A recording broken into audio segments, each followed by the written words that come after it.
Gail, didn't I tell your ass last week that your ass was in trouble?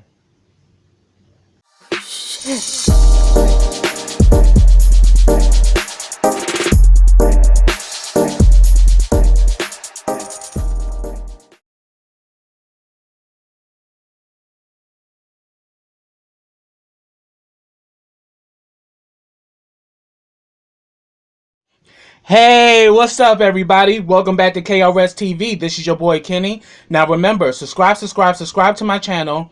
Click that bell so you get notifications every time I drop a video. Also, follow all the information I have in the description box. Also, like this video, comment on this video, and share this video. And this is the Oval Season 1, Episode 8, and the name of this episode is Eye on the Sparrow. Like I said in this intro, I told your ass, Gail, that you was in trouble, right? Because immediately when this episode started, the shit has hit the fan. You know, Barry walked in while Gail was in bed with Picky. They was about to get another round in, and they still bees in the trap, bees in the trap. And Barry walked in, and immediately the tension was mounting. And Picky was telling, like, Barry, get the hell out of here. What you doing, man? Go on, get the hell up out of here. Barry leaves, and he asks, Gail, what's going on with that? And Gail, again, tells a lie that she don't know what's going on, and she don't know anything. And all of a sudden, Barry came back, and Picky was like, yo, didn't I just tell you to get the hell out of here, man? And he was like, you gonna tell him, or do I need to tell him? And, it got to the point where Picky started to get aggravated because he's saying that you gonna tell him, and he's like, "Yo, tell me what? Like, what the hell's going on?" And if pretty much Barry blurted it out that this trick lied and said that I raped her, and she was like, "Trick?" He's like, "Yeah, you a dumb ass trick." And then he told her that, yeah, her drunk ass told SS that I tried to rape her, and pretty much she's like, he's lying. And then Barry was like, girl, stop. I'm like, yo, this was some good acting, because it was like, this scene was everything. And then pretty much she turns to Picky, was like, who the hell is this liar? Like she didn't know who the hell he was, because that they were related. And Picky was like, that's my cousin, and he ain't no liar. And pretty much she was like, oh, so you're just gonna believe him? And he was like, shut up. And Barry pretty much explains what happened, and Picky is like really furious once he hears the details on how she was drunk as hell and she tried to go down on him and he tried to stop her, and then she tells SS that he tried to rape her, and she still don't even know that by her actions, not only did it almost hem him up, but it got his father fired, from a job that he's had for years. So Picky pretty much told her, don't ever call me again. And she's like, but he's lying. She's like, my cousin is not a liar. And pretty much put her ass out. And she's like, Leon, please. And he's like, get the hell out. And then after Gail leaves, she takes her little maid uniform with the bad wig, and she lets herself out. Barry and Leon chop it up and they laugh it up, and this is probably the first time we've seen Barry laugh and just be laid back the whole season. Because Barry has just been on one. He's been getting in fights, cussing people out, pissing people off, just being extra. But I think a lot of it is due to the fact that he wants his daughter back, and he's just all over the damn place. And pretty much, Picky was like, man, I've been trying to get rid of her ass for months. And he has, but that sure as hell didn't stop you from tapping her when she came to the trap. Came to the trap. Because that's what the trap is. But the thing about it, you can definitely tell that Gail is in love with Picky, and she's very naive, because Picky's a hood dude, and there are many strawberries that come in and out of that trap. Just keeping it real. Um, but then Picky starts saying that, but man, she can do some good things with her throat. And I'm like, yeah. And the thing about it, that throat you've been getting is from a 16-year-old girl. So that would equal a statutory rape. And and and then like, Barry was like, man, you need to stay away from her trifling ass. She bad news. Um and then, Picky asked him, how'd you get out of that shit? He said that fuck, they knew, they knew her ass was lying and my father was on top of it. Yeah, and also your father got fired due to the shit. Um and he pretty much says that, well, what brought you over here? He said that, yo, there's some crazy shit going down at the White House, and he mentioned what he saw with Denise, you know, and then like Picky knows about Denise as well. He's like, now that's somebody you need to be careful of. And he was like, oh no, she gonna go talk to Carl, and I'm just waiting for her to get back.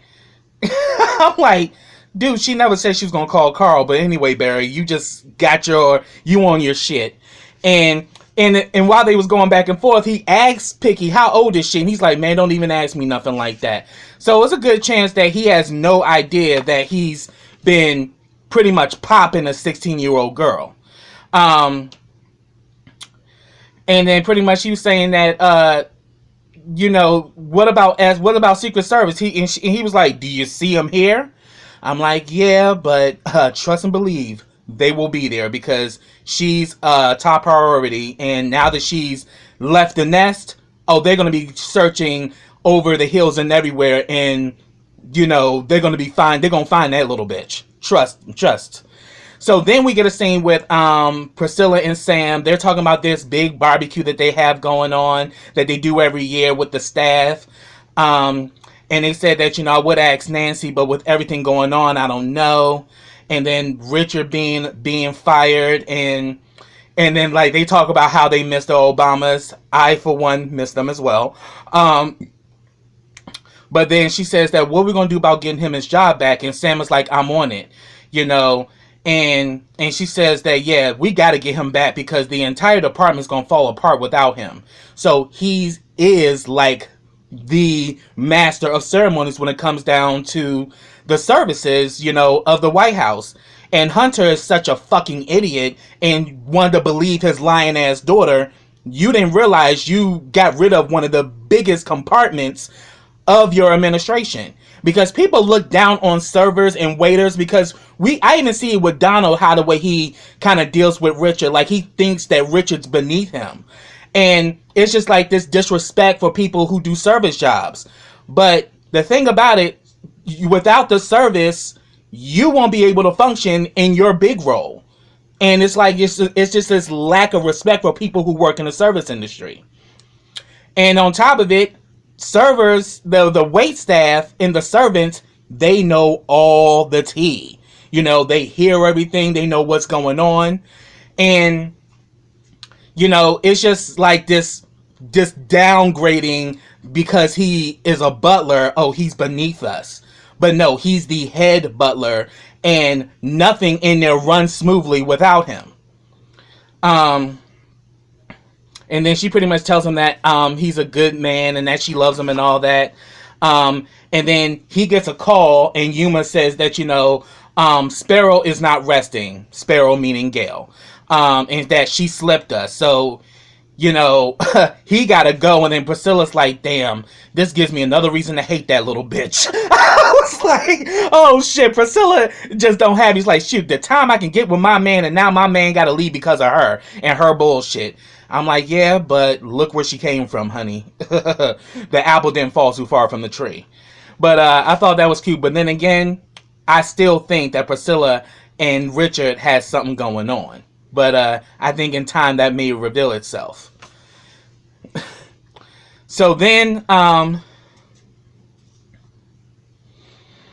we get a scene with Victoria and Hunter. And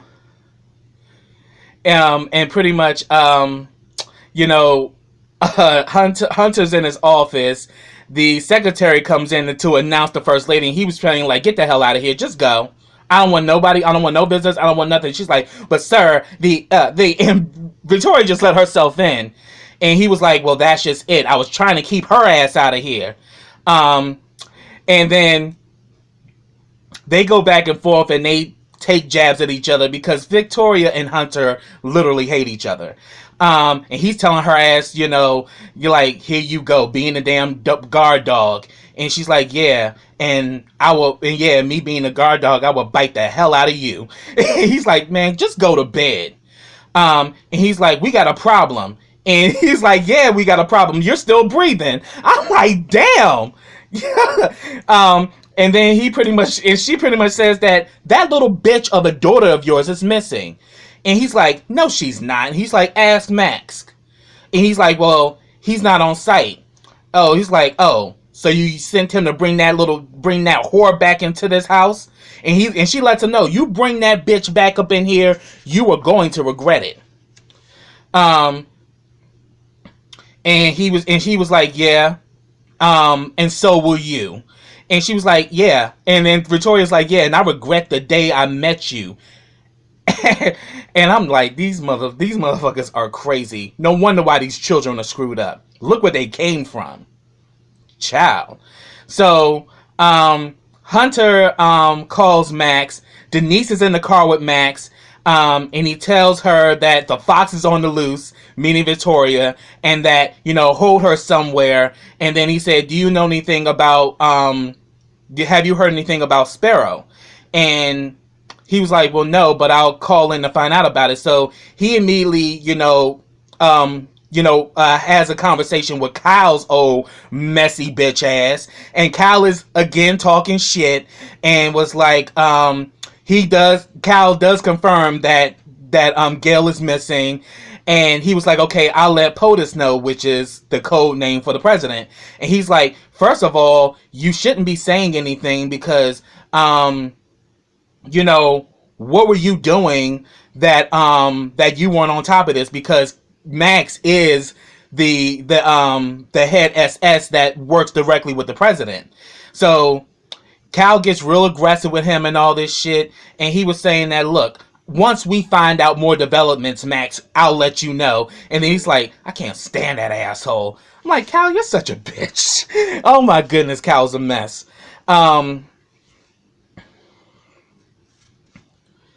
So then Max immediately calls Hunter back and says that, yeah, your daughter has left. And he says that, no, I can come back. And he's like, oh, no, stay with Denise. But just hold off until I tell you to come in. So then we get this whole scene with Hunter, Jason, and Victoria. And Jason is a handful too, because he was talking big shit to his mother. And then all of a sudden he joins, Hunter walks in and joins Jason and Victoria. He's like, oh my God, she really is gone. And she's like, oh, now you care. And he's like, how did this happen? And she said, ask your damn son. And he pretty much tells that he helped her escape. And then he said that he was like, why would you do that? He says, because mom tased her. And she says, well, she was acting in a certain way that she needed to be tased. And then Jason was like, oh, different how the way you act every single day? I was like, oh shit, Jason, no, you're not getting bucked with Victoria with her crazy ass. But he's like, she said that you better shut the hell up before you get tased next. I'm like, there's just no love or no real sense of family with this first family at all. And he asks, where did she go? And Jason says, I'm not going to tell you in front of her. So he tells Victoria to leave, and they go back, and Jason and Hunter go back and forth. And, he says that mom, like he says that he pretty much said about Victoria that she's wicked. He's like, yeah, but that's your mother though. And he's like, yeah, and she's evil. And he said that, well, how were you able to do this? He said it was easy. She disguised herself as a maid, and she got in the back of Jean's car. And he said that Jean is one of the maids that works here. And she's like, well, where did they go? He's like, where did your sister go? And he looked at his father's like, you knew where she went. So the whole family knows about Picky. That he been, picking at Gail for a minute. And then pretty much Jason was like, Dad, if I can pull one over Secret Service, they're not really that good. I'm like, well, it's not that SS is not that good. You created a situation, where you got your parents fighting. All SS attended to that, and she was able to slip in the cracks because there was no SS, covering her. But if it was just in a standard situation, Gail's happy-go-lucky ass would have not gotten out of that White House at all. And then all of a sudden afterwards, Hunter goes to see Victoria. Victoria overheard everything, and she's like, I know it. And pretty much she tells Hunter, you better get that little bitch in line. And he was like, or what? And she's like, I will, or I'll get her ass together. He's like, what? What you gonna do? You gonna tase her again? And then Victoria's like, well, the press can get their hands on this, and it would be bad. And then Hunter was like, oh, are we afraid that they're gonna expose you as the evil mother that you truly are? And he's like, get her ass in line in a minute. I'm like, damn, it's crazy. So while Denise and Max are sitting in the car outside, they go back and forth, and she's like, let me go, and all that. And she's like, do you want to know what the president's into? And he's like, not really, ma'am. She's like, why? You work for him. He's like, yeah, he likes to have me on all fours with my legs up. And like, she's saying that, yeah, I know you want me. I can see it in your eyes. And here again, she's trying to throw herself on to Max, and Max is backing her down, just like he did Victoria when she was doing that thirsty shit the previous episode. And then pretty much she was saying that, like, you need to let me go. This is kidnapping, and if anything, if you're going to keep me here, you might as well get a taste of what the president's getting. And he was like, you know what? Can we just sit in silence? Max love his wife, and he ain't gonna cheat on her. And pretty much she was like, I'm not his slave. I can go to the press with this shit. And he was like, that will not be wise. I'm like, yeah, bitch, that wouldn't be wise. And then pretty much she says, watch me. He says that, trust me, if you do that, you will regret it. All the others tried it too. So I'm like, oh yeah, there were others, back in because, Max has been with Hunter when he was in the governor's mansion. So I'm pretty sure he had a whole scandal with all the women, back then. So Max has been with him and been with Hunter for a minute, and he's been like his main handler. So then we see Hunter goes down to the SS control room, and he's like, how the hell did this happen?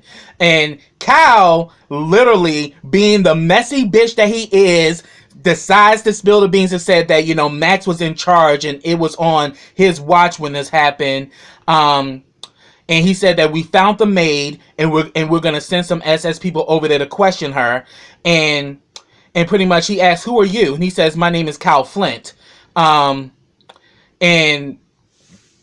And then he says that, look, I know Max has been with you since the governor's mansion, but I've been here for 2 administrations, and there are certain protocols that Max has that Max doesn't know about.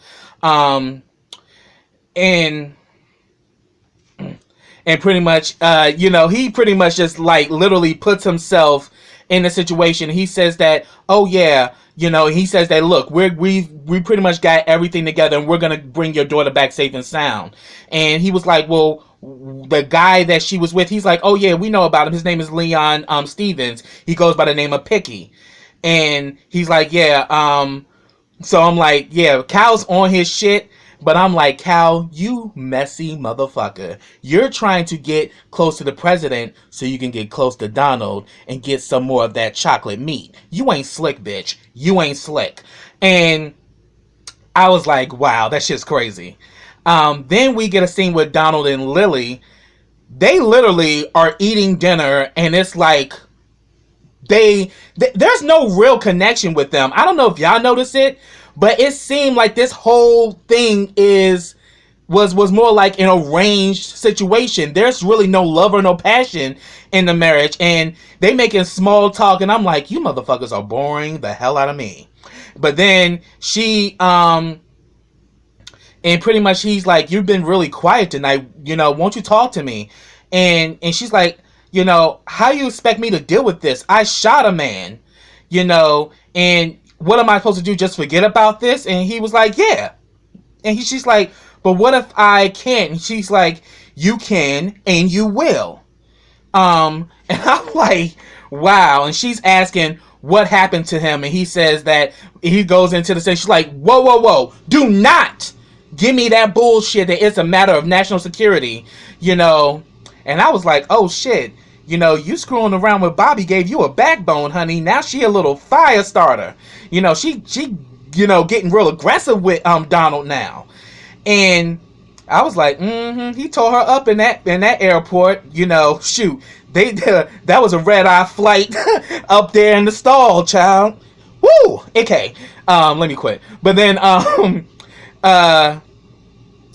but then also remember, she talked to Bobby on the last episode. So, yeah, Bobby still, I think in a way she still got a somewhat of a kinship for Bobby, but she's just in denial of it. And pretty much, she was like, so you just never gonna tell me about this situation. I'm just gonna never know anything. And she gets mad and she storms off. Then, Kyle is on his way to find Gail. He pretty much calls Bobby and pretty much tells Bobby, get your ass out of my place. And he's like, well, damn, Kyle, you used to be nicer. He's like, yeah, that shit out the window. And one thing I need you to do, I need you to disappear. And if you're at my house by the time I get back, you will regret it. And he was like, don't threaten me, Kyle.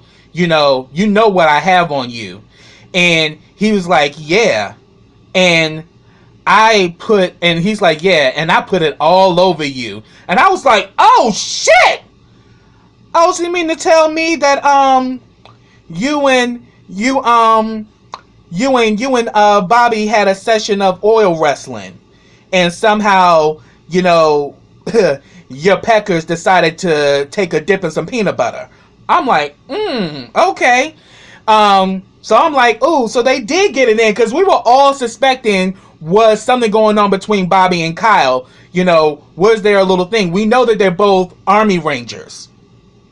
But yeah, they done had them a little session, child. And he was like, shoot, matter of fact, won't you stay there so we can get it in one last time for old time's sake? And he was like, oh, hell no, I will never get that drunk again. So I'm thinking, okay, for Bobby, it was just a little drunken fling. But Kyle is like, yeah, for you was drunk, but for me, I think it's who you really are. I'm like, no, bitch. That motherfucker wants Lily. So, yeah, he may have fucked a guy, but I would define Bobby as straight. Because obviously he had to be inebriated to tap your happy ass. So pretty much, he pretty much, like, and then all of a sudden Bobby notices that Kyle's whole emotion changed, because earlier he was mad as shit. And he was like, why are you so happy? And then Kyle was like, yeah, this asshole gave me the best news ever. Because he's feeling himself now that the president is now seeing him as the go-to guy. And he says, well, won't you tell me about it? He's like, I ain't telling you shit, Bobby. And he says, leave my house and burn the sheets before you leave. And then all of a sudden when Bobby got on the phone, he was like, I hate you, you son of a bitch. I was like, oh shit. So we already see that, yeah, Bobby is into women. But he had a session with a man. So me personally, I won't define Bobby as gay. He just had a gay moment. We're gonna roll with that. So then we see that Sam comes in and he talks to Yuma and gets caught up on what's going on. And they let him know that Kyle is on it. And he's like, okay, fine. So then we see that the SS go to visit Jean. They confiscate her car keys. They ain't asked. They're not really telling her anything. And I'm like, why the fuck would you send them because the whole idea was to question her to see if they know what happened. She literally is oblivious. She has no idea. She practically transported old girl, but had no idea she was in her car. So they confiscate her keys. They don't tell her shit. And she's like, Tony, because she actually knows these Secret Service guys. And she's like, you know me. Like, what's going on? And he's like, you know what? This is a matter of security. We're going to take your keys and don't leave. And just pretty much left her in the dark. So she calls Priscilla. Her and Priscilla go back and forth. And she said that Tony was here and he took my car keys. You know, what the hell is going on? And she says that, look, I can't tell you this over the phone, but let's just say there's trouble. And immediately she thought Jason, because, yeah, Jason is a fucking weirdo. So, yeah, Jason is trouble. She's like, no, not him, her. And she was like, and Jean was like, that little bitch is going to get me fired. What the hell is going on? She's like, look, I don't know, but somehow they're saying that she has left the White House and she escaped through your car. So they talk about that, but then but Priscilla pretty much tells Jean, don't worry, everything's going to clear itself up and everything will be fine. So then we get back to Nancy's house. She's there with Sharon. You know, she's asking, did you know, have you talked to Barry? You know, hopefully he'll be home soon. And like Sharon was like, don't count on it because he's upset. And then she asks Nancy, has she ever cheated on Richard? And she's like, what makes you think about that shit? And she was saying that, you know, right now Barry is being mean, but then yet Kareem at work is being so nice. And I'm like, mm-hmm. And Nancy says, be careful with that. She called it right out. And she said, yeah, talking sounds good and it feels good, but at the end of the day, you realize that it's nothing but talk.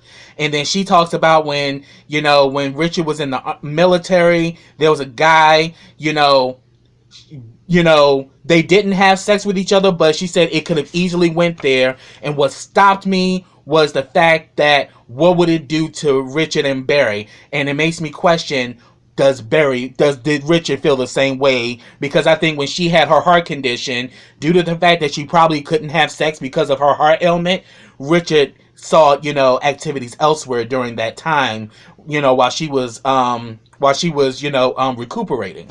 So I'm thinking, yeah, because I definitely think Richard and Priscilla had something going on. So mark my words. You heard it from here. You heard it from your boy Kenny. But she tells Sharon that you need to be careful and you need to be strong. And she's like, but Barry is making it hard. And I agree, because Barry is doing the most. And, you know, but she lets her know, you can't let Barry dictate your behavior, honey. You know, you are stronger and smarter than that. And then all of a sudden you hear this crash and everything. And this girl who's from the Rakadooshis, you know, the off-brand tampons. You know, and she has been beaten and she is afraid. She's saying, please help me, please help me. Nancy is pissed off because she's like, these people took my granddaughter. I'm calling the police. And she's like, they're in on it. And I was like, ooh, that's interesting. And she lets them know that they're trying to kill me. Please help me. They want to kill me.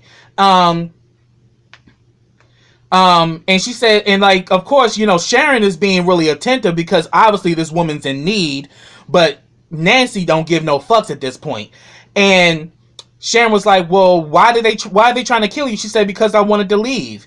And she says that, well, why don't we can just call the police? She says, no, members of the police force are with the cult, you know. And she's like, well, where's my grandbaby? She says, the highest has her, you know. You remember, like, when Ruth was talking about the highest? Bring my little children to me. Oh, child. Like, that part just had me shaking because she was just in it, like, bring my little children to me. I'm like, anyway. And she's saying that, she's like, where is he at? And she's saying that, look, they're all over the place.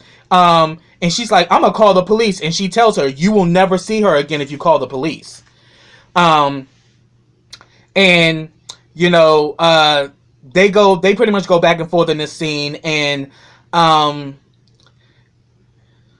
and she said, well, why did you come here? And the girl tells them that, look, they won't look for me here. And Ruth told me that you were a really good woman. And she says, tell us everything. Um, so then, while that's going on, Richard is over there at Picky's hood looking for Barry.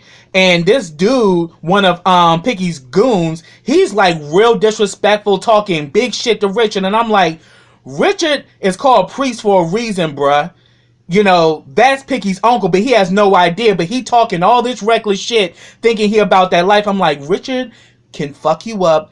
And then we come to find out Richard was coming there also to return the gun to Picky.